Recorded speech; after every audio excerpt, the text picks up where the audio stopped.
യേശുവിൽ ഏറ്റവും അനുഗ്രഹീതരായ പ്രിയപ്പെട്ടവരെ, ദൈവവചനം ശ്രദ്ധിക്കാനും ആ വചനത്തിൽ നിന്നുകൊണ്ട് പ്രാർത്ഥിക്കാനും സ്വർഗത്തിലെ ദൈവം നമുക്ക് നൽകിക്കൊണ്ടിരിക്കുന്ന വിലപ്പെട്ട സമയത്തിന്, അവസരത്തിന്, സാഹചര്യത്തിന്, ആയുസ്സിന്, ആരോഗ്യത്തിന് എല്ലാം നമുക്ക് നന്ദി പറയാം. പുറപ്പാട് പുസ്തകം 3-ാം അധ്യായം 7, 8, 9 വാക്യങ്ങളാണ്. 7-ാമത്തെ വാക്യം ഞാൻ വായിക്കുകയാണ്. കർത്താവ് വീണ്ടും അരുളി ചെയ്തു, ഈജിപ്തിലുള്ള എൻ്റെ ജനത്തിൻ്റെ ക്ലേശങ്ങൾ ഞാൻ കണ്ടു. എന്താ കണ്ടത്? ക്ലേശങ്ങൾ ഞാൻ കണ്ടു, അവരുടെ വേദന ഞാൻ കണ്ടു. ദൈവം തൻ്റെ മക്കളുടെ വേദനകൾ കാണുന്നവരാണ്. എൻ്റെ സങ്കടം ആര് കാണാനാ എന്ന് നിങ്ങൾ പറയാറില്ലേ? അല്ലെ, നമ്മൾ പറയാറില്ലേ? എൻ്റെ സങ്കടമൊക്കെ ആര് കാണാനാണ്? കാണേണ്ടവർ പോലും എൻ്റെ വിഷമം മനസ്സിലാകുന്നില്ല. കൂടെ നിൽക്കുന്നവർ പോലും കണ്ടിട്ടും കാണാത്ത പോലെയാ പോണത്. പക്ഷെ സ്വർഗത്തിലെ ദൈവം പറയുവാണ്, നിന്റെ ക്ലേശങ്ങൾ ഞാൻ കാണുന്നു. എൻ്റെ വേദന കാണുന്നൊരു ദൈവമുണ്ട്, എൻ്റെ മനോദുഃഖം കാണുന്നൊരു ദൈവമുണ്ട്. അടുത്ത വാക്യം ഇങ്ങനെയാണ്, കണ്ടു. മേൽനോട്ടക്കാരുടെ ക്രൂരത നിമിത്തം, കാരണം അവരിൽ നിന്ന് ഉയരുന്ന രോദനം ഞാൻ കേട്ടു. ആദ്യത്തെ വാക്ക് കണ്ടു, രണ്ടാമത്തെ വാക്ക് കേട്ടു.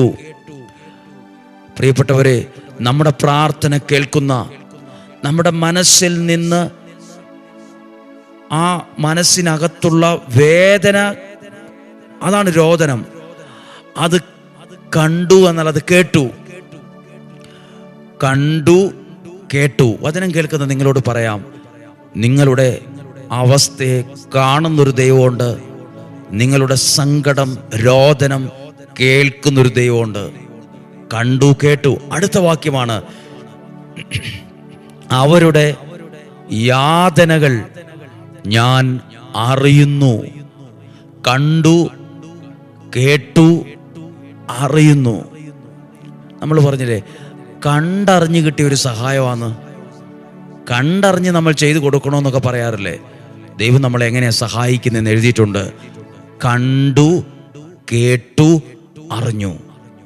ഇന്ന് നിങ്ങൾക്ക് വേണ്ടി പ്രാർത്ഥിക്കുമ്പോൾ ഈ 3 വാക്കുകൾ, ദൈവം എൻ്റെ കഷ്ടത കാണുന്നു, എൻ്റെ രോദനം കേൾക്കുന്നു, എൻ്റെ അവസ്ഥ അറിയുന്നു. ഞാൻ ഇന്ന് ഈ അവസ്ഥയിലാണെന്ന് എൻ്റെ വീട്ടിലുള്ളവർക്ക് പോലും അറിയത്തില്ല. എൻ്റെ മുഖം വാടിയിരിക്കുന്നത് അവരറിഞ്ഞിട്ട് പോലും ഇവരെ ചോദിച്ചിട്ടുമില്ല. എന്താ വിഷമോന്ന്, എന്താ ഒരു ദുഃഖമെന്ന് അവർ ചോദിച്ചിട്ടില്ല. ഒരുപക്ഷെ നിങ്ങളും ചിന്തിച്ചിട്ടുണ്ടാകും, ഞാൻ ഇത്രയും വിഷമത്തിലായിരുന്നിട്ടും എൻ്റെ പ്രിയപ്പെട്ടവർ ഒന്ന് ചോദിച്ചു പോലും ഇല്ലല്ലോ, എന്തോ ഒരു സങ്കടം ഉണ്ടല്ലോ എന്ന്. സ്വർഗത്തിലെ ദൈവം ആരാണ്? മുഖത്തെ ദുഃഖം മാത്രമല്ല, കണ്ടു കേട്ട് അറിഞ്ഞ് സഹായിക്കുന്ന ഒരു ദൈവമുണ്ട്. ആ ദൈവം നമ്മുടെ കൂടെ ഉണ്ടെന്നുള്ളതാണ് ഇന്ന് നിങ്ങളോട് പ്രസംഗിച്ചു കൊണ്ടിരിക്കുന്നത്. കണ്ടു, കേട്ടു, അറിഞ്ഞു. എന്നിട്ട് അടുത്ത വാക്യമാണ്, ഈ ജനത്തെ ഇവിടെ നിന്ന് രക്ഷിക്കാൻ മോശയെ അവിടെ എഴുന്നേൽപ്പിക്കുന്നത്.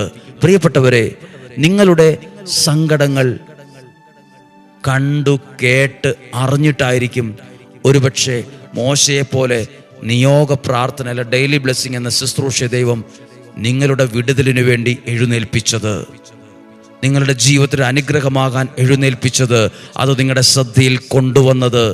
നിങ്ങൾ അറിയാനിടയായത്, ഇസ്രായേൽ ജനത്തിൻ്റെ വേദനയും വിഷമങ്ങളും അവസ്ഥയും മനസ്സിലാക്കിയ ദൈവം നേരിട്ടിറങ്ങിച്ചെന്ന് അവരെ വിടുവിക്കുകയല്ല, അവിടെ മോശ എന്ന വ്യക്തിയെ വിളിച്ച് കൊണ്ടുവന്ന് അങ്ങനെ ഒരു ശുശ്രൂഷയ്ക്കായി അവിടെ എഴുന്നേൽപ്പിച്ച് മുന്നിൽ നിർത്തി. ഈ വചനത്തിലൂടെ നിങ്ങൾ അറിയാതെയാണെപ്പോലും അനുഗ്രഹിക്കപ്പെടുന്നുണ്ട്. നിങ്ങൾ അറിയാതെയാണേലും ഒരു ആത്മധൈര്യം അനുഭവിക്കുന്നുണ്ട്, ഒരു മനോധൈര്യം നിങ്ങൾക്ക് കിട്ടുന്നുണ്ട്. ജീവിതം കുറച്ചുകൂടെ വെളിച്ചമുള്ളതായിട്ടുണ്ട്. കുറച്ചുകൂടെ സന്തോഷത്തിലേക്ക് വരുന്നുണ്ട്. ഒരു പടി കൂടെ മാറ്റം ജീവിതത്തിൽ ദൈവം ഒരുക്കുന്നുണ്ട്. ഒരു അത്ഭുതം കാണുമെന്നുള്ളത് ഉറപ്പാണ്. ഒരു വിടുതൽ ലഭിക്കുമെന്നുള്ളത് തീർച്ചയാണ്. കാരണം ഇത് ദൈവവചനത്തിൽ മാത്രം അടിസ്ഥാനമായി നിലകൊള്ളുന്ന ശുശ്രൂഷയാണ്.